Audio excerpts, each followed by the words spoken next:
Conselheiro era um cara meio doido que saía pelo sertão da Bahia pregando a palavra de Deus e o fim dos impostos. Ele e seu povoado, que ficou conhecido como Canudos, foram vistos como ameaças à República, e assim se iniciou a guerra. Mas, para entendermos melhor esse conflito, precisamos voltar lá para 1889, na proclamação da República.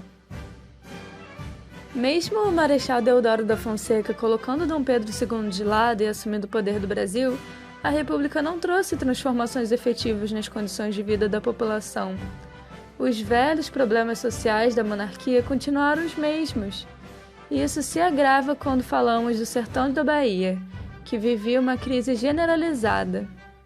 Com a decadência da extração da cana-de-açúcar, os engenhos entraram em declínio, e ainda teve o fim da escravidão, o que significou um número gigante de pessoas sem trabalho, moradia ou terras, já que não houve nenhum programa de inclusão dos negros na sociedade.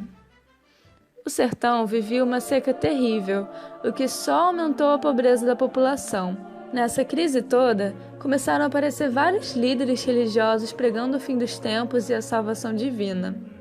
Esse movimento ficou conhecido como messianismo, e o cara mais famoso foi o nosso Antônio Conselheiro. Antônio estava atraindo muitos fiéis com suas perambulações pelo Nordeste. Ele pregava contra a República, já que achava que o governo não deveria ser laico, o que de fato não é até hoje, mas pelo menos está na Constituição. Além de discordar nesse ponto com a República, ele era contra os impostos e incentivava a população a desrespeitar as autoridades locais. O Conselheiro reuniu seus fiéis em uma fazenda chamada Canudos, onde fundaram sua cidade santa, Belo Monte.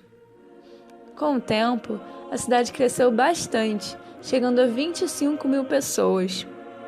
Seu discurso de justiça social e posse coletiva de terras era muito atraente para o povo humilde do sertão, que passava por crises intensas. Dentre eles estavam trabalhadores braçais, que abandonaram o serviço para os coronéis do Nordeste, fugitivos da lei, ex-escravos e indígenas. Vale se lembrar que isso aconteceu durante a República Oligárquica, um governo cheio de elitismos e centralizações. Então, recomendo que você assista esse vídeo aqui para entender um pouco melhor o contexto da época. A partir dessas pregações, Antônio Conselheiro deixou de ser visto como um doido de praça e se tornou um perigo às autoridades. Por ele ter essas ideias contra as autoridades e os impostos, os republicanos começaram a apontá-lo como um fanático que queria a monarquia de volta. As autoridades da Igreja Católica também se incomodaram bastante e o acusaram de falso profeta. O estopim de tudo isso se deu quando Antônio Conselheiro encomendou madeiras para construir seu templo. Acontece que o fornecedor das madeiras já tinha uns problemas no passado com o conselheiro e decidiu não entregar a encomenda de propósito. Revoltadíssimo com a situação toda, o religioso respondeu com ameaças, afirmando que arrancaria as madeiras à força. Ele já tinha pago por elas e não deixaria isso desse jeito. O vendedor denunciou o caso à República, que encontrou ali uma chance de se livrar finalmente do arraial de fanáticos. Diante da conspiração e pressão das elites, em 1896 o governo enviou expedições armadas para desmontar Canudos. Porém, eles não conseguiram de primeira. Foi uma guerra muito violenta, porque mesmo que o povo de Canudos não tivesse armamentos ou treinamento algum, eles tinham a vantagem de conhecer bem o local, assim utilizando armadilhas a seu favor. O exército perdeu nas 3 primeiras expedições, e a mídia ficou aterrorizada com as imagens que recebia, representando o povo de Canudos como selvagens e impiedosos.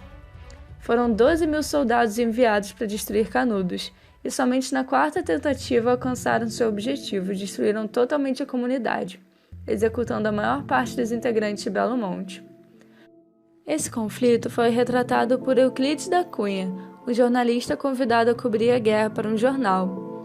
Ele relatou sua experiência no livro Os Sertões, onde afirma que o sertanejo é, ante tudo, um forte.